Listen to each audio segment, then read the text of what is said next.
Hi everyone, welcome to Sam institute. మనం daily current అఫైర్స్లో భాగంగా ఈరోజు ఇంపార్టెంట్ కరెంట్ ఈవెంట్స్ ఏమన్నా ఒకసారి చూద్దాము. సో ఫస్ట్ వన్ వచ్చేసరికి వాయుసేనకు 70 శిక్షణ విమానాలు అని చెప్పేసి ఈరోజు ప్రధానంగా ఒక న్యూస్ రావడం జరిగిందండి. సో మనకి ఇండియన్ ఎయిర్ ఫోర్స్కి సంబంధించి ఈ యొక్క శిక్షణ నిమిత్తము కొన్ని విమానాలను తయారు చేయాలని చెప్పేసి government of India Hindustan aeronautics limited వాళ్ళతో టైఅప్ అవడం జరిగిందండి. సో దీనికి కాను ఈ యొక్క రాబోయే 6 సంవత్సరాల్లో వీటిని మేము అభివృద్ధి చేస్తాము, డెవలప్మెంట్ చేస్తాము అని చెప్పి చెప్తున్నారు. సో మేక్ ఇన్ ఇండియా భాగంగానే వీటిని మేము తయారు చేస్తాము, స్వదేశీ పరిజ్ఞానంతోనే తయారు చేస్తాము అని చెప్పేసి ఈరోజు ప్రధానంగా మనకి కరెంట్ ఈవెంట్ రావడం జరిగిందండి. సో దాంట్లో మనం చూసినట్లయితే ఏదైతే మనకి హెచ్టిటి అని చెప్పేసి అంటామండి, ఈ యొక్క HTT-40 రకానికి చెందిన 70 శిక్షణ విమానాలను కొనుగోలు చేసేందుకు కేంద్ర మంత్రివర్గం ఆమోదం అండి. సో ఈ యొక్క ఏవైతే 70 సంబంధించి శిక్షణ విమానాలు ఉంటాయో వీటికి గాను మేము దగ్గరగా 6,828 కోట్ల రూపాయలు ఖర్చు చేస్తాము 6 ఇయర్స్కి గాను అని చెప్పి చెప్తున్నారండి. రాబోయే 6 సంవత్సరాల్లో వీటిని మేము అభివృద్ధి చేస్తాము అని చెప్పి చెప్పడం జరిగింది. దాంతోపాటుగా ఒక 3 నౌకలను కూడా L&T వాళ్ళతో ఒప్పందం కుదుర్చుకున్నారండి. సో ఇక్కడ మనం మెయిన్గా గుర్తుంచుకోవాల్సింది HTT-40 అని చెప్పేసి అంటామండి. ఈ యొక్క HTT-40 అంటే మనము హిందుస్థాన్ టర్బో ట్రైనర్స్ అని చెప్పేసి ఫుల్ ఫామ్గా పిలుస్తామండి. HTT అంటే హిందుస్థాన్ టర్బో ట్రైనర్ 40 అని చెప్పేసి అంటాము. సో వీటినే మనం హిందుస్థాన్ టర్బో ట్రైనర్ అని చెప్పేసి అంటామండి. వీటిని మేము కొత్తగా తీసుకొస్తాము అని చెప్పేసి కేంద్ర మంత్రివర్గం అనేది డిసైడ్ అవ్వడం జరిగింది. సో అంతకుముందు ఉన్నటువంటివి HPT-42 దీపక్ అని చెప్పేసి ఒక శిక్షణా విమానాలు ఉన్నాయండి. సో వీటి ప్లేసుల్లోకి ఇప్పుడు వీటిని తీసుకొస్తున్నారండి. సో వీటి యొక్క టర్మ్ అయిపోయింది. సో ఇవి ఇప్పుడు అంతగా యూజ్ చేయటం లేదు. సో కొంత అడ్వాన్స్డ్గా తీసుకురావాలనే ఉద్దేశంతో హిందుస్థాన్ టర్బో ట్రైనర్ 40 అనే ఒక శిక్షణా విమానాలను తీసుకురాబోతున్నారు. సో వీటిని ఎవరు బిల్డ్ చేయబోతున్నారు అంటే హిందుస్థాన్ ఏరోనాటిక్ లిమిటెడ్ అని చెప్పేసి మనం గుర్తుంచుకోవాలి. హాల్ అని చెప్పి షార్ట్ ఫామ్లో పిలుస్తాం. సో ఖచ్చితంగా వేటి ప్లేస్లో రాబోతున్నాయి అని చెప్పేసి గుర్తుంచుకోవాలి. సో వాటికి పేరేంటో గుర్తుంచుకోవాలి, అమౌంట్ ఎంతో గుర్తుంచుకోవాలి. సో దీంతో పాటుగా ఏవైతే ఒక 3 నౌకలు, సో ఏదైతే మనకి ఎయిర్ ఫోర్స్కి సంబంధించి ఒక 3 నౌకలను కూడా L&T వాళ్ళతో ఒప్పందం కూర్చుకుందామని ఒక స్టేట్మెంట్ ఇవ్వడం జరిగిందండి. సో మెయిన్గా మనము ఈ యొక్క 70 శిక్షణా విమానాలు గుర్తుంచుకుంటే సరిపోతుంది. అదేవిధంగా మీరు కరెంట్ ఈవెంట్లో చదివే ఉంటారు, మనకి గుజరాత్లో వడోదరా దగ్గర అండి. సో మోడీ గారు టాటా వాళ్ళ భాగస్వామ్యంతో అండ్ ఎయిర్ బస్ వాళ్ళ భాగస్వామ్యంతో మీ అందరికీ తెలిసిందే ఉంటుందండి. సో అయితే మనకి రవాణానికి ఉపయోగించే విమానాలండి. సో ఆ యొక్క విమానాలు వచ్చేసరికి C-295. సో మీరు చదివే ఉంటారు, ఒకసారి గుర్తెచ్చుకోండి అండి. సో మోడీ గారు వడోదరా గుజరాత్లో అండి సో ఒక యూనిట్ని ప్రారంభించడం జరిగింది. స్వదేశంగా వీటిని మనం తయారు చేయాలి. C-295 C-295 అని చెప్పేసి ఏవైతే మనకి ఇక ట్రాన్స్పోర్ట్ క్యారియర్స్ అండి, మనకి ఏదైతే మనకి రవాణాకు ఉపయోగించే విమానాలు ఉంటాయో ఇక్కడే మ్యానుఫ్యాక్చర్ చేయాలని చెప్పేసి టాటా వాళ్ళ భాగస్వామ్యంతో ప్లస్ ఎయిర్ బస్ వాళ్ళ సాయంతో అండి, మనకి ఎయిర్ బస్ వాళ్ళ సాయంతో మొత్తం 56 తయారు చేయాలని చెప్పేసి ఆ 56లో 14 వచ్చేసరికి ఎయిర్ బస్ వాళ్ళు తయారు చేస్తారని, మిగతా రిమైనింగ్ 40 టాటా వాళ్ళు కన్స్ట్రక్షన్ చేస్తారని చెప్పేసి మనము కొన్ని వీడియోలో డిస్కస్ చేసుకోవడం జరిగిందండి. సో ఇది కూడా మీరు కరెంట్ అఫైర్స్ చదువుకొని ఉంటారు. సో ఖచ్చితంగా ఈ యొక్క ఈవెంట్ని ఖచ్చితంగా గుర్తుంచుకోవాలండి. రేపు రానున్న మెయిన్స్ ఎగ్జామ్లో ఈ రెండిట్లో ఏదో ఒకటి ఎగ్జామినర్ అడగడానికి పాసిబిలిటీ ఎక్కువగా ఉంటుంది.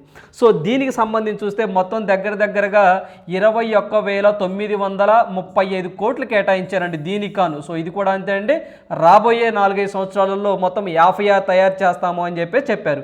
సో ఇవి సంబంధించినైతే మాత్రం ఈ యొక్క శిక్షణా విమానాలు అండి. ఈ యొక్క శిక్షణా విమానాలు ఇవి వచ్చేసరికి ట్రాన్స్పోర్ట్కి సంబంధించిందండి, రవాణాకు సంబంధించినటువంటి విమానాలు బాగా గుర్తుంచుకోవాలి, వెరీ ఇంపార్టెంట్. సో దీన్ని కన్స్ట్రక్ట్ చేసేది ఎవరు, బిల్డ్ చేసేది ఎవరు అంటే Tata and air bus. But వీళ్ళు తయారు చేసేది ఎవరు అంటే మనకి hall, Hindustan aeronautic limited. So ఈ రెండు కూడా మీరు కలిపి చదువుకోవాలి. ఒకసారి చదివారో లేదో ఒకసారి చెక్ చేసుకోండి, ఇది కూడా ఇంపార్టెంట్ బిట్. సో నెక్స్ట్ మనం చూద్దాము. సో అదేవిధంగా ఏదైతే దీనికి సంబంధించండి ఇవైతే ఈ యొక్క మ్యానుఫ్యాక్చరింగ్ మనం మేక్ ఇన్ ఇండియా భాగంలో చేస్తూ ఉంటామో దీంట్లో దగ్గరగా 100 స్టార్టప్ కంపెనీలకి ఉపాధి అవకాశాలు వస్తాయని చెప్పేసి, దానివల్ల ప్రత్యక్షంగా 15 మందికి ఎంప్లాయ్మెంట్ జనరేషన్ అవుతుందని చెప్పేసి, పరోక్షంగా ఒక 3,000 మంది ఎంప్లాయ్మెంట్ పొందుతారు అని చెప్పేసి మనకి ఇక కేంద్రం ఒక స్టేట్మెంట్ ఇవ్వడం అయితే జరిగిందండి. సో బాగా గుర్తుంచుకోవాలి. సో నెక్స్ట్ మనం చూద్దాము. సో నెక్స్ట్ మనం చూసినట్లయితే యాక్సిస్ బ్యాంక్ చేతిలోనికి సిటీ బ్యాంక్ భారత వ్యాపారాలు అని చెప్పేసి ఈరోజు ప్రధానంగా న్యూస్ రావడం జరిగిందండి. సో మీ అందరికీ తెలిసిందేనండి, యాక్సిస్ బ్యాంక్ సో మన భారతదేశంలో ఉన్నటువంటి ప్రైవేట్ సెక్టార్లో వన్ ఆఫ్ ద లార్జెస్ట్ బ్యాంక్స్గా మనం గుర్తించామండి. సో ఫస్ట్ హెచ్డిఎఫ్సి బ్యాంక్ ఉంటుంది, తర్వాత ఐసిఐసిఐ బ్యాంక్ ఉంటుంది, సో ఆ తర్వాత యాక్సిస్ బ్యాంక్ ఉంటుంది. సో అదేవిధంగా సిటీ బ్యాంక్ అని చెప్పేసి అది మనకి అమెరికాకి సంబంధించిన బ్యాంక్ అండి. సో వాళ్ళ బ్యాంకులు అనేవి ఇక్కడ బ్రాంచెస్ ఉండడం జరిగింది. సో ఇక్కడ ఉన్నటువంటి బ్రాంచెస్లో యొక్క వ్యాపారాన్ని మొత్తాన్ని ఈ యొక్క యాక్సిస్ బ్యాంక్ వాళ్ళు టేక్ ఓవర్ చేసుకున్నాము, అంటే విలీనం చేసుకున్నాము అని చెప్పేసి ఈరోజు ప్రధానంగా న్యూస్ రావడం జరిగిందండి. సో రానున్న పోటీ పరీక్షల్లో ఖచ్చితంగా దీని మీద బిట్ రావడానికి పాసిబిలిటీ ఎక్కువగా ఉంటుంది. ఎందుకంటే అంతకుముందు కూడా గవర్నమెంట్ పబ్లిక్ సెక్టర్ బ్యాంక్స్ ఏవైతే ఉన్నాయో సో అవి మెర్జ్ అయినప్పుడు కూడా మనకి బిట్ రావడం జరిగిందండి. సో ఏదైతే మనకి బ్యాంక్ ఆఫ్ బరోడాలో కానివ్వండి, విజయ బ్యాంక్, డెనా బ్యాంక్ మెర్జ్ అయింది. సో యూనియన్ బ్యాంక్ ఆఫ్ ఇండియాలో మనకి Andhra bank and corporation bank merge అయింది. సో అదేవిధంగా ఇండియన్ బ్యాంకులో అలహాబాద్ బ్యాంక్ మెర్జ్ అయింది. సో ఇలా బ్యాంకింగ్ మెర్జెస్ అవటం వల్ల సో ఖచ్చితంగా మనకి ప్రైవేట్ సెక్టర్ బ్యాంక్ సంబంధించి ఈ యొక్క సిటీ బ్యాంక్ ఇండియాకి సంబంధించిన బిజినెస్ మొత్తాన్ని ఏ బ్యాంక్ వాళ్ళు టేక్ ఓవర్ చేసుకున్నారంటే దట్ ఈజ్ యాక్సిస్ బ్యాంక్ అని చెప్పేసి మనం గుర్తుంచుకోవాలి. అదేవిధంగా యాక్సిస్ బ్యాంక్ అనగానే మనకి రీసెంట్గా సింగపూర్కి మనకి ఇది ఒక పేనౌ అండ్ యూపీఐకి మధ్య ట్రాన్సాక్షన్ జరపడం కోసం కూడా టైఅప్ అయ్యాము, మనము సింగపూర్ టైఅప్ అయ్యాము. సో దాంట్లో కూడా యాక్సిస్ బ్యాంకింగ్ పర్మిషన్ ఇవ్వడం జరిగిందండి. సో ఖచ్చితంగా రానున్న పోటీ పరీక్షల్లో దీని గురించి మనం ఫోకస్ చేసి చదువుకోవాలి. సో దగ్గరగా 11,603 కోట్లతో పూర్తయిన కొనుగోలు అని చెప్పి చెప్తున్నారండి. సో వెరీ ఇంపార్టెంట్, ఈ ఫిగర్ కూడా మనం బాగా గుర్తుంచుకోవాలి. 11,603 కోట్లతో పూర్తయిన కొనుగోలు అని చెప్పేసి దగ్గరగా 24 లక్షల వినియోగదారులు అండ్ 3,200 మంది ఉద్యోగులు బదిలీ అని చెప్పి చెప్తున్నారండి. అదేవిధంగా ఏదైతే ఈ టేక్ ఓవర్ జరిగిన తర్వాత అంటే మనకి యాక్సిస్ బ్యాంకు ఈ యొక్క సిటీ బ్యాంకుకు సంబంధించి బిజినెస్ని టేక్ ఓవర్ చేసుకున్న తర్వాత దగ్గరగా 18 నగరాలలో 21 శాఖలు అంటే వీటి యొక్క 21 బ్రాంచెస్ అండ్ 499 ఏటీఎంస్ కూడా ఇప్పుడు యాక్సిస్ బ్యాంక్ పరిధిలోనికి రాబోతున్నాయి అని చెప్పేసి కూడా గుర్తుంచుకోవాలండి. సో ఖచ్చితంగా ఇలాంటి ఫ్యాక్ట్ ఓరియంటెడ్గా అడుగుతూ ఉంటాడండి. రేపు మనకి వచ్చేసరికి 599 ఏటీఎంలు అని చెప్పేసి పెడతాడండి, అది రాంగ్. సో ఇలాంటి ఎగ్జామినర్ ఎక్కువగా ఫోకస్ చేస్తున్నాడు. సో ఆ ఎక్స్పీరియన్స్ మీకు కూడా ఐడియా ఉంటుందండి. ఎందుకంటే మనకి మన ప్రిలిమ్స్లో కానివ్వండి, ఎస్ఐ కానిస్టేబుల్కి సంబంధించి కూడా ఇలాంటి ఫిగర్స్ రాంగ్గా ఇవ్వడం జరిగిందండి. సరి కానిదేది సరి అయినదేది అని చెప్పేసి అడగడం జరిగింది, బాగా గుర్తుంచుకోవాలి. సో దీంట్లో భాగంగా మొత్తం 18 నగరాల్లో 21 శాఖలు 499 ఏటీఎంలు ఇప్పుడు యాక్సిస్ బ్యాంక్ పరిధిలోనికి రాబోతున్నాయి అని చెప్పేసి గుర్తుంచుకోవాలి. సో ఇలా మనం యాక్సెస్ అయిన తరువాత ఏదైతే దీనికి సంబంధించి క్రెడిట్ కార్డు ఇష్యూ చేసే వాటిల్లో ఏదైతే ఒక క్రెడిట్ కార్డు దేశంలో క్రెడిట్ కార్డులు ఇష్యూ చేయటం అంటే మనకి ఎక్కువగా క్రెడిట్ కార్డులు ఇష్యూ చేస్తున్న బ్యాంక్ ఏంటి అంటే భారతదేశంలో హెచ్డిఎఫ్సి బ్యాంక్ అండి. హెచ్డిఎఫ్సి బ్యాంక్ గుర్తుంచుకోవాలండి, హెచ్డిఎఫ్సి బ్యాంక్ వాళ్ళండి.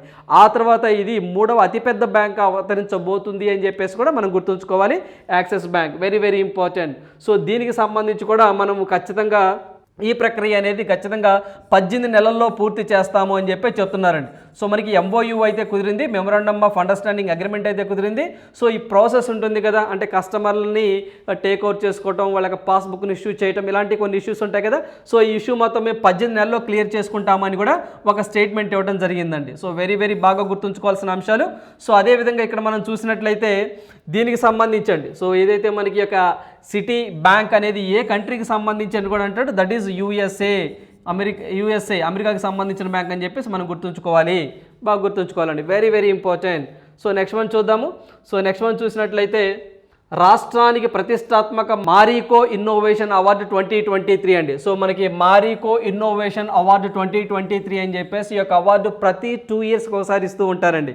సో దీనికి సంబంధించి 2023కి సంబంధించిన అవార్డు సో మనకి నిన్న ముంబైలో ప్రజెంట్ చేయడం జరిగిందండి. సో ఎస్పెషల్లీ మరొకసారి ఆంధ్రప్రదేశ్ ప్రభుత్వం వార్తల్లోకి రావడం జరిగింది. సో దీనికి ఆంధ్రప్రదేశ్ ప్రభుత్వానికి ఈ అవార్డు ఇవ్వడం జరిగిందండి. ఏదైతే మనకి ప్రకృతి వ్యవసాయాన్ని ప్రోత్సహిస్తున్న విభాగంలో అండి, ప్రకృతి వ్యవసాయాన్ని ప్రోత్సహిస్తున్న విభాగంలో ఆంధ్రప్రదేశ్కి మారికో ఇన్నోవేషన్ అవార్డు 2023 రావడం జరిగింది, బాగా గుర్తుంచుకోవాల్సిన అంశం అండి. సో దీనికి సంబంధించి చూస్తే ప్రకృతి వ్యవసాయానికి ప్రతిష్టాత్మకంగా ఈ పురస్కారం లభించిందన్నారు. ఇది రైతు సాధికారిక సంస్థ executive vice chairman T Vijay Kumar ఈ అవార్డును అందుకున్నారు అని చెప్పేసి మనం గుర్తుంచుకోవాలండి. సో వీళ్ళు ఏం చేశారు అంటే ఏదైతే ఆంధ్రప్రదేశ్ ప్రభుత్వం ఉంటుందో 3730 అండి. సో మనకి 3730 గ్రామ పంచాయతీల్లో 6.3 లక్షల మందికి ఈ యొక్క ప్రకృతి వ్యవసాయం చేస్తున్నారు అని చెప్పేసి వీళ్ళని ప్రోత్సహించారు అని చెప్పేసి అందువల్ల ఈ అవార్డు ఇవ్వడం జరిగిందని చెప్పేసి వీళ్ళు చెప్తా ఉన్నారండి. సో దగ్గరగా మనకి ఏదైతే మనకి ఆంధ్రప్రదేశ్లో దగ్గరగా 6,30,000 మంది ఈ యొక్క ప్రకృతి వ్యవసాయం చేస్తున్నారు అంటే న్యాచురల్ ఫార్మింగ్ చేస్తూ ఉన్నారు. సో ప్రజలను ఆ ఉద్దేశంతో ఆ ఆలోచన విధానంలో మళ్లించడంలో రాష్ట్ర ప్రభుత్వం బాగా కృషి చేస్తున్న సందర్భంగా మనకి మ్యారికో ఇన్నోవేషన్ అవార్డు 2023 అనేది ఏపీ ప్రభుత్వానికి రావడం జరిగింది, గుర్తుంచుకోవాలండి. అది కూడా పర్టికులర్గా అడిగితే రైతు సాధికారిక సంస్థ అని చెప్పేసి గుర్తుంచుకోవాలి. సో వెరీ ఇంపార్టెంట్ రానున్న పోటీ పరీక్షల్లో. సో నెక్స్ట్ మంత్ చూద్దాము. సో నెక్స్ట్ మంత్ చూసినట్లయితే Canara bank MSME excellence award అని చెప్పేసి రావడం జరిగిందండి. కెనరా బ్యాంక్ అనేది మరోసారి వార్తల్లో రావడం జరిగింది.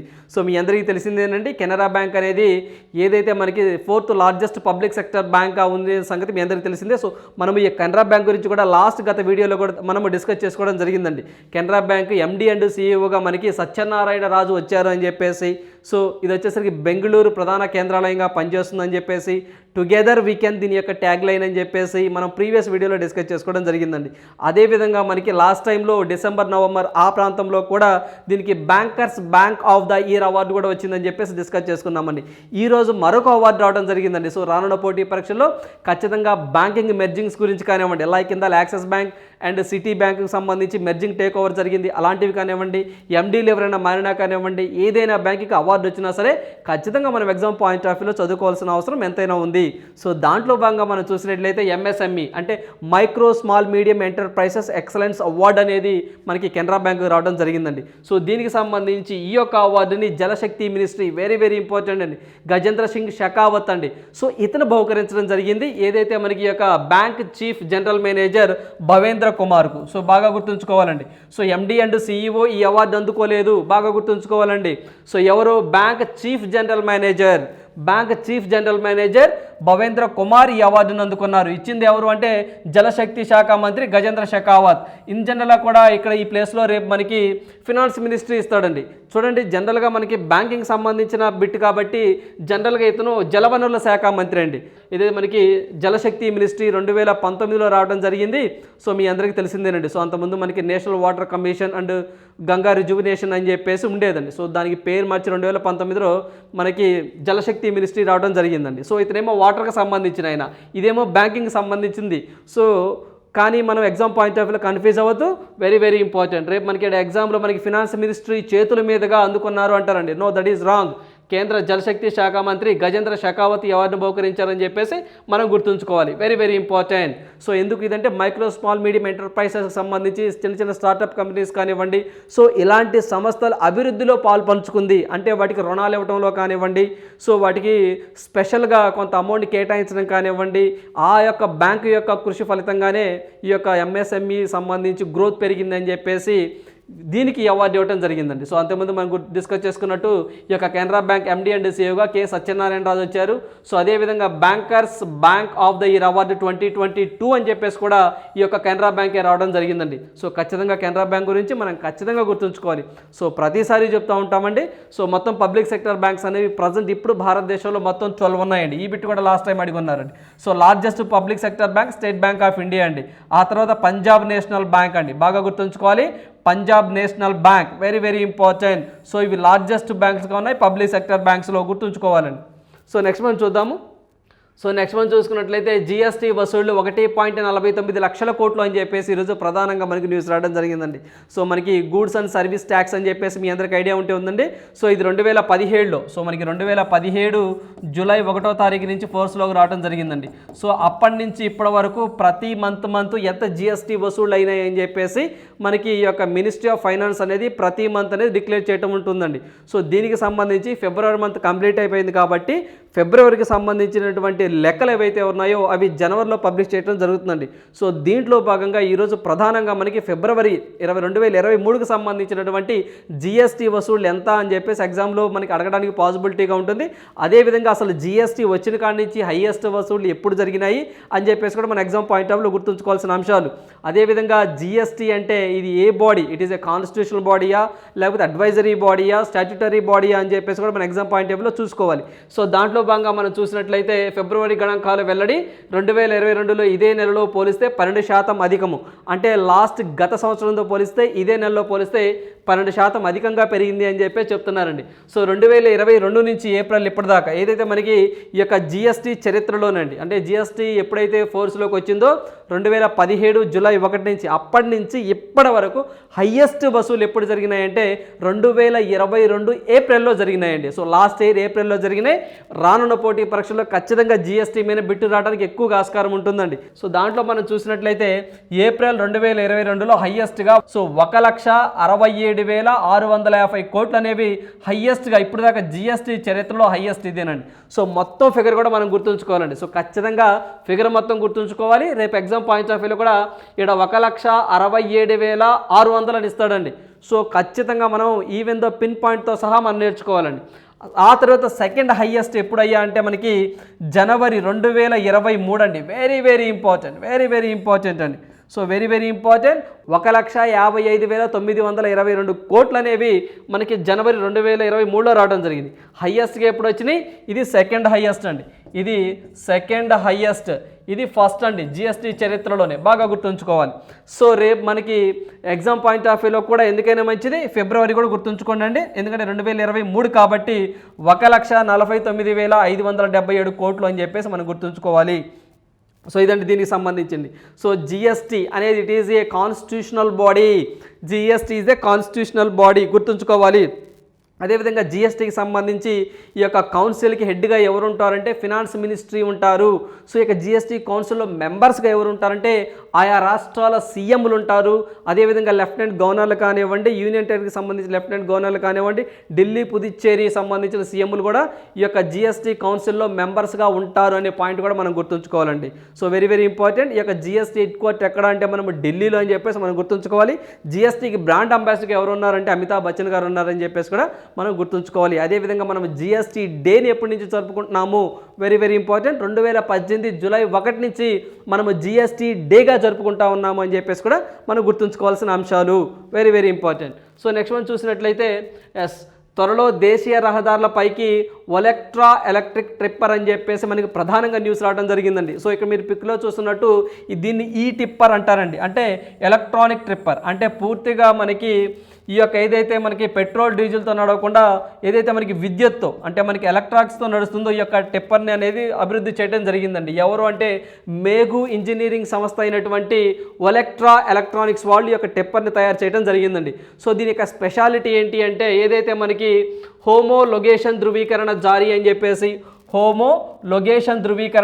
అని చెప్పేసి చెప్తున్నారండి. అదేవిధంగా మోటార్ వాహనాల నిబంధనలకు అనుగుణంగా దేశంలోని ఆటోమొబైల్ నియంత్రణ సంస్థల నుంచి ఈ సర్టిఫికేట్ పొందిన ఒలెక్ట్రా గ్రీన్ టెక్ వెల్లడించింది అని చెప్పేసి ప్రధానంగా మనకు న్యూస్ రావడం జరిగిందండి. ఏదైతే మనకి automotive research association of India వారు వీళ్ళకి ఒక సర్టిఫికేట్ ఇవ్వడం జరిగిందండి. దీన్నే మనము హోమోలొకేషన్ ధృవీకరణ పత్రము అంటారు. ఏంటి ఈ పత్రము అంటే ఏదైతే ఈ యొక్క టిప్పర్ ఉంటుందో ఈ యొక్క టిప్పర్ అనేది జాతీయ రహదారుల మీద ప్రయాణించడానికి అనువుగా ఉంటుందా లేదా, అది ఎత్తైన ప్రాంతాలలో గుట్టల్లో అదేవిధంగా లోయల్లో కానివ్వండి, సో ఇది అనుకూలంగా ఉంటుందా లేదా, దీని ప్రయాణం సేఫ్గా ఉంటుందా లేదా అని చెప్పేసి ఒక సర్టిఫికేట్ అనేది జారీ చేస్తారండి, ఒక ట్రయల్ రన్ వేసి. సో ఇది హైవేల్లో కానివ్వండి, ఎత్తైన ప్రాంతాల్లో కానివ్వండి, సో లోయల్లో కానివ్వండి 100% అనేది ఇబ్బంది లేకుండా ఇది వర్క్ చేస్తుందని చెప్పేసి మనకి automotive research association of India వాళ్ళు ఒక సర్టిఫికేట్ ఇచ్చారండి. అలా ఫస్ట్ ఆ సర్టిఫికేట్ ఇచ్చినటువంటి ఈ టిప్పర్, ఈ అంటే ఎలక్ట్రానిక్ టిప్పర్ అండి. ఎలక్ట్రానిక్ టిప్పర్ ఏంటి అంటే సో మనం బాగా గుర్తుంచుకోవాలి. సో మనకి ఒలెక్ట్రా ఎలక్ట్రానిక్స్ టిప్పర్ అని చెప్పేసి మనం గుర్తుంచుకోవాలండి. ఆ కంపెనీ వాళ్ళు దీన్ని తయారు చేశారు, గుర్తుంచుకోవాలి. సో ఖచ్చితంగా రానున్న పోటీ పరీక్షల్లో ఇలాంటివి కూడా ఎగ్జామ్లో అడగడానికి పాసిబిలిటీ ఎక్కువగా ఉంటుందండి. సో నెక్స్ట్ వన్ చూద్దాము. సో నెక్స్ట్ వన్ చూసినట్లయితే మరో 2 భారతీయ అమెరికన్లకు కీలక పదవులు. ఎక్స్పోర్ట్ కౌన్సిల్లో సభ్యులుగా పునీత్ రంజన్, రాజేష్ సుబ్రహ్మణ్యం అని చెప్పేసి శ్వేత సౌధం ప్రకటన అని చెప్పేసి ఈరోజు ప్రధానంగా ఒక న్యూస్ రావడం జరిగిందండి. సో ఇక్కడ మనం చూసినట్లయితే పునీత్ రంజన్ సో ఇతనేనండి. సో అదేవిధంగా రాజేష్ సుబ్రహ్మణ్యం ఇతనేనండి. సో వీళ్ళు ఏం చేశారు అంటే ఎక్స్పోర్ట్ కౌన్సిల్లో మెంబర్స్గా తీసుకోవడం జరిగిందండి వీళ్ళని. సో మొత్తము 24 మెంబర్స్ని ఎక్స్పోర్ట్ కౌన్సిల్లో మెంబర్స్గా తీసుకోవడం జరిగింది. ఈ యొక్క శ్వేత సౌధం వాళ్ళు వీళ్ళ యొక్క పేర్లు అనేది అనౌన్స్మెంట్ చేయడం జరిగిందండి. సో ఈ యొక్క 24 మందిలో మన భారతదేశానికి సంబంధించినటువంటి భారత్ అమెరికన్స్ అండి. సో మనకి మన ఎన్ఆర్ఐస్ అని చెప్పేసి అంటాము. వీళ్ళు మన భారత సంతతికి సంబంధించిన వ్యక్తులు ఇద్దరు ఉన్నారు. వాళ్ళు ఎవరు అంటే పునీత్ రంజన్ అండ్ రాజేష్ సుబ్రహ్మణ్యన్ గారు అండి. సో అసలు ఏం చేస్తుంది ఈ ఎక్స్పోర్ట్ కౌన్సిల్ అంటే అంతర్జాతీయ వ్యాపారంలో బైడెన్ గారికి ఏదైతే అమెరికా ప్రెసిడెంట్ ఉంటారో వాళ్ళకి సలహాలు ఇస్తూ ఉంటుంది. ఇది ఒక జాతీయ సలహా మండలి అని కూడా అంటారండి దీన్ని, ఈ యొక్క ఎక్స్పోర్ట్ కౌన్సిల్ని. దీంట్లో మన భారతదేశం నుంచి మన భారత సంతతికి సంబంధించిన వ్యక్తులు ఈ పునీత్ రంజన్ అనే వ్యక్తి మనకి అంతకు ముందర ఏదైతే మనకి డెలాయిట్ గ్లోబల్ అండి, గ్లోబల్ అనే ఒక సంస్థకి సీఈఓగా చేసి రిటైర్మెంట్ అవ్వడం జరిగిందండి. ఇది వచ్చేసి ఒక ప్రొఫెషనల్కి సంబంధించినటువంటి కంపెనీ అండి. అంటే మంచి మంచి ఎక్స్పర్ట్స్, ఒక ప్రొఫెషనల్కి సంబంధించిన కంపెనీస్, ఈ యొక్క కంపెనీస్కి ఈ ప్రొఫెషనల్ని ఎక్స్పోర్ట్ చేస్తూ ఉంటుందన్నమాట. సో అదేవిధంగా దీనికి సంబంధించి రాజేష్ సుబ్రహ్మణ్యన్ అండి. సో ఈయనకు సంబంధించి కూడా ఈ యొక్క రాజేష్ సుబ్రహ్మణ్యన్ వచ్చేసరికి మనకి ఫెడెక్స్ అని చెప్పేసి ఇది ఒక ఈ కామర్స్ కంపెనీ అండి. దీనికి సీఈఓగా ఉండడం జరిగింది. సో వీళ్ళిద్దరిని కూడా ఈ యొక్క ఎక్స్పోర్ట్ కౌన్సిల్లో మెంబర్స్గా తీసుకోవడం జరిగింది. Very very important. అంటే ఎకానమీ పరంగా అడగాలంటే ఏదైతే మనకి ఎక్స్పోర్ట్ కౌన్సిల్ ఉంటుందో దీంట్లో రీసెంట్గా ఇద్దరు భారతీయుల్ని జో బైడెన్ గారు నామినేట్ చేశారు. వాళ్ళ పేర్లు ఏంటి అని చెప్పేసి అడగొచ్చు. వాళ్ళ పేర్లు గుర్తుంచుకోవాలి, పునీత్ రంజన్, రాజేష్ సుబ్రహ్మణ్యన్. వాళ్ళు ఏంటి అంటే డెలాయిట్ గ్లోబల్ అనే కంపెనీకి సీఈఓగా చేసి రిటైర్ అయ్యి ఉన్నారు. అదేవిధంగా ఫెడెక్స్ అని చెప్పేసి ఒక ఈ కామర్స్ కంపెనీ అంటే దానికి ఇతను సీఈఓగా ఉండడం జరిగింది. సో అదేవిధంగా ఇక్కడ మనం చూసినట్లయితే ఎవరైతే మనకి రాజేష్ సుబ్రహ్మణ్యన్ గారు ఉన్నారో ఇతను మనము ఏదైతే మనకి మొన్న ఎన్ఆర్ఐ అవార్డ్స్ అంటామండి, అదే మనము ప్రవాస భారతీయ దివాస్ అవార్డ్స్ అని చెప్పేసి అంటాం చూసారండి. ఆ అవార్డ్స్ తీసుకున్న వ్యక్తుల్లో ఇతను కూడా ఉన్నాడు. బాగా గుర్తుంచుకోవాలి. రేపు రానున్న పోటీ పరీక్షల్లో ఖచ్చితంగా ఈ యొక్క సుబ్రహ్మణ్యన్ గురించి, ఎందుకంటే ప్రవాస భారతీయ దివాస్ సమ్మాన్ అవార్డు వచ్చింది 2023 మధ్యప్రదేశ్ భోపాల్లో జరిగింది కదా, దానికి సంబంధించి అక్కడ ప్రవాస భారతీయ సమ్మాన్ అవార్డు తీసుకున్న వ్యక్తి కాబట్టి సో ఖచ్చితంగా ఇతని గురించి రావడానికి పాసిబిలిటీ ఎక్కువ ఉంటుందండి. సో ఈ అవార్డ్స్ ఎందుకు ఇస్తారు అంటే సో మీ అందరికీ తెలిసిందండి, జనవరి 9వ తారీఖు ఎన్ఆర్ఐ డే జరుపుకుంటాము. ఏదైతే మనకి విదేశాలలో ఉంటూ భారతదేశానికి ఎక్కువ విశేష సేవ చేస్తూ ఉంటారు, అంటే భారతదేశం యొక్క పేరు ప్రతిష్టలు పెంచుతూ ఉంటారు, అలాంటి వ్యక్తులకు ఇస్తారు.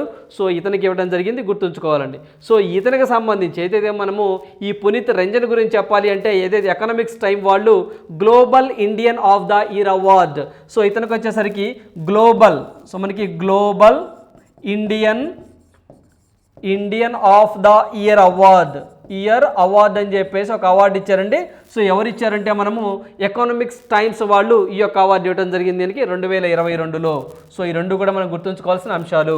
సో నెక్స్ట్ మనం చూద్దాము. సో నెక్స్ట్ మనం చూసినట్లయితే నైజీరియా అధ్యక్షుడి ఎన్నికపై తకరారు. సో ఏదైతే మనకి నైజీరియాలో మనకి ఎలక్షన్లు జరిగినాయండి. సో మనకి లాస్ట్ మంత్ ఎలక్షన్లు జరిగినాయి.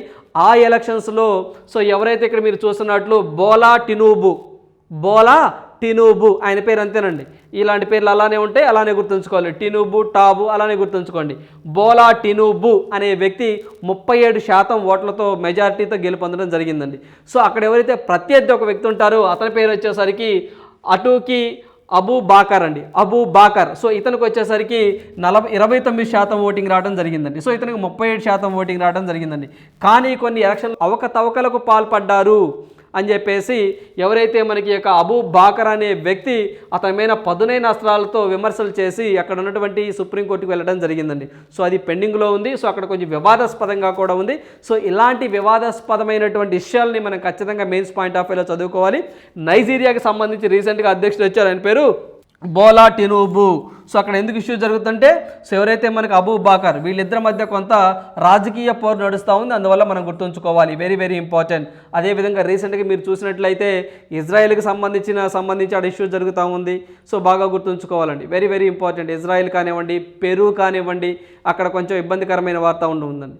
సో నెక్స్ట్ వన్ ఇక్కడ చూస్తే మనము నైజీరియా క్యాపిటల్ చూసినట్లయితే మనము అబూజా అనేది నైజీరియా క్యాపిటల్ అండి. సో కరెన్సీ వచ్చేసరికి నైరా అని చెప్పేసి అంటాము కరెన్సీ. సో కరెన్సీ వచ్చేసరికి నైరా అబూజా అనేది క్యాపిటల్గా ఉంది, గుర్తుంచుకోవాలి. సో నెక్స్ట్ వన్ చూద్దాము. సో నెక్స్ట్ వన్ చూసినట్లయితే delivery of S-400 air defence systems to be completed by 2024. So ఏదైతే మనకి S-400 వెరీ వెరీ ఇంపార్టెంట్ అండి. సో S-400 అనేటువంటి యొక్క anti air craft missile launching system. So ఇక్కడ మీరు పిక్లో చూస్తున్నట్టు సో ఇక్కడి నుంచి anti air craft missile launching system అని చెప్పేసి దీని అంటారండి. సో ఇక్కడి నుంచి మనం మిజైల్స్ని పంపించవచ్చు. ఇలాంటి ట్రక్స్ని మనము ఏ కంట్రీతో ఒప్పందం కుదుర్చుకున్నాము అని చెప్పేసి ఎగ్జామ్లో అడుగుతారండి. వీటిని ఎవరు ప్రొవైడ్ చేస్తున్నారంటే మనకి రష్యా వాళ్ళు ప్రొవైడ్ చేస్తున్నారండి. సో దీనికి సంబంధించి డీల్ కూడా 2018లోనే భారత్కి రష్యాకి మధ్య కొంత ఒప్పందం కుదిరిందండి. సో కొన్ని అనివార్య కారణాల వల్ల ఆ ఒప్పందం అనేది కొంత పట్టాలు తప్పింది. సో ఇప్పుడు మళ్ళీ ట్రాక్లోకి వచ్చిందండి. సో దీన్ని మేము 2024 కల్లా కంప్లీట్ చేసి మేము మీకు ఇస్తాము అని చెప్పేసి రష్యా వాళ్ళు ప్రామిస్ చేయడం జరిగిందండి. సో మీ అందరికీ తెలిసిందేనండి, ఈరోజే మనకి రష్యా విదేశాంగ మంత్రి లావ్రోవ్ ఉన్నారో మన భారతదేశ పర్యటనకు రావడం జరిగిందండి. సో దాంట్లో భాగంగా దీని గురించి కూడా డిస్కస్ చేసుకున్నారు. రానున్న పోటీ పరీక్షలో S-400 ఏ కంట్రీస్ నుంచి మనం తీసుకోబోతున్నామంటే రష్యాని గుర్తుంచుకోవాలి. ఎప్పటికల్లా మొత్తం అండి 5 అండి ఇలాంటివి మనము ఏదైతే మనకి anti air craft missile launching systems ఇలాంటివి మనం ఒక 5ని ఆర్డర్ పెట్టామండి. ఒక ఆర్డర్ పెట్టాం 5ని. ఈ 5 కోసం దగ్గరగా 5.43 బిలియన్ ఇన్వెస్ట్మెంట్ చేస్తాము అని చెప్పేసి సో గుర్తుంచుకోవాలి. మొత్తం ఎంత అమౌంట్ కేటాయిస్తున్నారు దానికోసం 40,291 కోట్లు అనేవి వీటి కోసం MOU కుదిరింది రష్యా వాళ్ళతో అని చెప్పేసి మనం గుర్తుంచుకోవాలి. 2024 కల్లా మేము పూర్తిగా ఇస్తాము అని చెప్పి చెప్తున్నారండి. సో దీంట్లో భాగంగానే కాట్సా చట్టం వచ్చిందండి. సో మీకు కాట్సా మీ మీద ప్రయోగిస్తాము ఇవి కానీ కొంటే అని చెప్పేసి అమెరికా వాళ్ళు బెదిరించారు. బట్ అలాంటి బెదిరింపులకు ఒకప్పుడు భారత్ కాదండి అని చెప్పేసి మనకి జయశంకర్ గారు ఒక చిన్న కౌంటర్ కూడా ఇవ్వడం జరిగిందండి. Very very important. So next one చూసినట్లయితే 2 Australian public universities to established campus in gift city అని చెప్పేసి ఈరోజు ప్రధానంగా ఒక న్యూస్ రావడం జరిగిందండి. సో మనకి ఏదైతే మనకి ఆస్ట్రేలియన్ ఎడ్యుకేషన్ మినిస్ట్రీ ఉంటారో సో ఇతనేనండి. So Australia education ministry. So ఇతను వచ్చేసరికి మన ఇండియా పర్యటన ఉండడం జరిగిందండి. సో ఇతను వచ్చేసరికి జాసన్ క్లారీ అండి. సో మనకి జాసన్ క్లారీ అనే అతను మనకి ఆస్ట్రేలియా ఎడ్యుకేషన్ మినిస్టర్గా ఉన్నారు. సో ఇతను వచ్చేసి మన ఎడ్యుకేషన్ మినిస్టర్ ధర్మేంద్ర ప్రధాన్ గారు అండి. సో ఇతను మీట్ అవ్వడం జరిగిందండి. సో దీంట్లో భాగంగా ఇతని యొక్క పర్యటన ఇంకా ఉందండి. యాక్చువల్గా ఇతను ఫిబ్రవరి 28వ తారీఖు నుంచి మనకి మార్చి 4వ తారీఖు వరకు ఇతని పర్యటన ఉందండి. సో ఇప్పటి వరకు అయితే మాత్రం ఏదైతే ఆస్ట్రేలియాలో కొన్ని ఫేమస్ యూనివర్సిటీస్ ఉంటాయో సో దాంట్లో ఒక 2 యూనివర్సిటీస్ అండి. మనకి డెక్కన్ యూనివర్సిటీ అని చెప్పేసి అదే యూనివర్సిటీ కదా, యూనివర్సిటీ ఆఫ్ వల్లుంగాంగ్ అని చెప్పేసి 2 యూనివర్సిటీస్ ఉన్నాయండి. సో మనకి డెక్కన్ యూనివర్సిటీ ఒకటి, ఇంకోటి యూనివర్సిటీ ఆఫ్ వల్లుంగాంగ్ అని చెప్పేసి యూనివర్సిటీస్ ఉన్నాయండి. వీటికి సంబంధించినటువంటి ఒక క్యాంపసెస్ని మనకి గిఫ్ట్ సిటీ సో గుజరాత్ అని చెప్పేసి అంటామండి. సో గుజరాత్లో పెడతాము అని చెప్పేసి ఒక MOU అయితే కుదిరిందండి. So very very important. రానున్న పోటీ పరీక్షల్లో ఖచ్చితంగా ఆస్ట్రేలియాకు సంబంధించినటువంటి కొన్ని యూనివర్సిటీస్ క్యాంపస్ని ఎక్కడ పెట్టబోతున్నారు భారతదేశంలో అంటే గిఫ్ట్ సిటీ గుజరాత్ లేదా యూనివర్సిటీస్ పేరు అడగొచ్చు. సో ఈ 2 యూనివర్సిటీలు కూడా మనం గుర్తుంచుకోవాల్సిన అంశాలండి. అదేవిధంగా ఇతర పర్యటనలో భాగంగా అంటే మనకి ఏదైతే మనకి క్వాలిఫికేషన్స్ మీద కూడా ఒక MOU కుదిరిందండి. ఎడ్యుకేషన్ క్వాలిఫికేషన్స్ మీద కూడా ఒక MOU కూడా కుదిరింది, గుర్తుంచుకోవాలి. సో ఇంకా ఇతర పర్యటన ఉంది కాబట్టి so end of the day మొత్తం ఏమైనా కీలక అంశాలు వచ్చినాయో మనం మొత్తం అక్కడ యాడ్ చేసుకుందామండి. సో ఇంకా 2 డేస్ ఈ పర్యటన ఉంది కాబట్టి ఇప్పటివరకు అయితే మాత్రము ఈ యొక్క 2 యూనివర్సిటీ క్యాంపసెస్ని మనము గిఫ్ట్ సిటీలో పెడుతున్నారని చెప్పేసి గుర్తుంచుకోండి. ఆయన పేరు జాసన్ క్లేర్ అని చెప్పేసి మనం గుర్తుంచుకోవాలి. సో మన ఎడ్యుకేషన్ మినిస్టర్ వచ్చేసరికి ధర్మేంద్ర ప్రధాన్ గుర్తుంచుకోవాలి. సో నెక్స్ట్ మనం చూసినట్లయితే Moody's cuts India's financial year లేదా final year GDP growth forecast to 6.8% from 7%. So మనకి మూడీస్ మీ అందరికీ ఐడియా ఉంటుందండి, ఇది ఒక రేటింగ్ ఏజెన్సీ అని చెప్పేసి మనం గుర్తుంచుకోవాలి. సో దీనికి సంబంధించి మనకు GDP గ్రోత్ రేట్ అంటే ఎంత ఉండవచ్చు అని చెప్పేసి వాళ్ళు ఒక అంచనా వేశారండి. సో దాంట్లో భాగంగా చూసుకున్నట్లయితే 2022-23 ఈ సంవత్సరానికి అంటే ఈ ఫినాన్షియల్ ఇయర్కి గాను సో మనకి ఇది ఫిబ్రవరి, మార్చి, ఏప్రిల్ దాకా ఉంది. సో అప్పటి వరకు ఇది 6.8% ఉండొచ్చు అని చెప్పేసి ఇచ్చారండి. సో అంతకు ముందర 7% ఉండొచ్చు అని చెప్పేసి ఒక నవంబర్ ఆ టైంలో ఒక స్టేట్మెంట్ ఇవ్వడం జరిగిందండి. 7% అంతకుముందు ఉండొచ్చు, బట్ ఇప్పుడు ఎంత ఉండొచ్చు అన్నారంటే 6.8. సో రేపు రాబోయే మెయిన్స్ ఎగ్జామ్లో ఇలాంటి వాటి మీద ఒక బిట్ ఎక్స్పెక్ట్ చేయొచ్చండి మనం. సో అదేవిధంగా 23-24 ఫినాన్షియల్ ఇయర్కి ఎంత ఉండొచ్చు అంటే 5.5% ఉండొచ్చు అని చెప్పారండి. సో అంతకుముందు ఎంత ఉండొచ్చు అని చెప్పారు, 4.8 ఉండొచ్చు అని చెప్పేసి అన్నారండి. బాగా గుర్తుంచుకోవాలి. 2022 నవంబర్ ఆ టైంలో ఇది వచ్చేసరికి 7% ఉండొచ్చు అన్నారు. బట్ ఇప్పుడు మాత్రం అంటే ఫిబ్రవరిలో మళ్ళీ రివైజ్డ్ చేశారండి, 6.8 ఉండొచ్చు అని చెప్పేసి అన్నారు 2022-23 ఆర్థిక సంవత్సరానికి గాను. సో ఆ తర్వాత ఇది 4.8 ఉండొచ్చు అని చెప్పేసి అప్పుడు చెప్పారండి. ఇప్పుడు మాత్రం 5.5 ఉండొచ్చు నెక్స్ట్ ఫినాన్షియల్ ఇయర్ అండి. సో మనకి 2023-24 ఆర్థిక సంవత్సరానికి ఎంత ఉండొచ్చు అని చెప్పేసి ఏ రిపోర్టు ప్రకారం అంటే మూడీస్ అండి, బాగా గుర్తుంచుకోండి. మనం లాస్ట్ వీడియోస్లో కూడా IMF గురించి డిస్కస్ చేసుకున్నామండి, ఇంటర్నేషనల్ మానిటరీ ఫండ్. సో మనకి IMF మీరు పేరు వినే ఉంటారు. మనకి లాస్ట్ టైం కూడా మనకి SI ప్రిలిమినరీకి సంబంధించి దీని మీద బిట్ రావడం జరిగిందండి. ఏదైతే మనకి ఎకనామిక్ అవుట్లుక్ రిపోర్టు ప్రకారం ఎంత గ్రోత్ రేట్ ఉండొచ్చు అని చెప్పేసి అడగడం జరిగిందండి.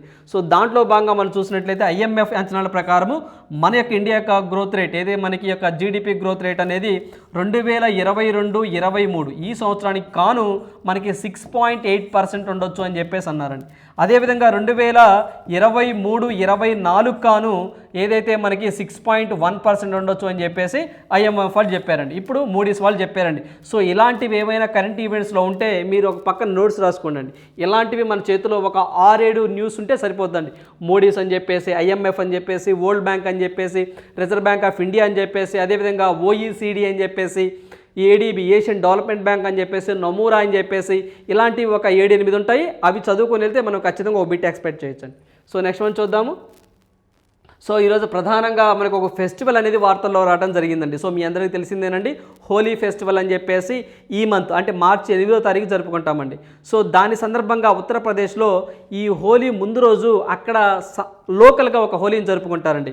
దాని పేరే మనము లాత్మారా హోలీ అని చెప్పేసి అంటామండి. Very very important. సో మనకి రానున్న పోటీ పరీక్షల్లో లాత్మారా హోలీ ఫెస్టివల్ ఏ స్టేట్లో జరుపుతారు అంటే దట్ ఈజ్ ఉత్తరప్రదేశ్లో జరుపుతారు అనే పాయింట్ మనం గుర్తుంచుకోవాలి.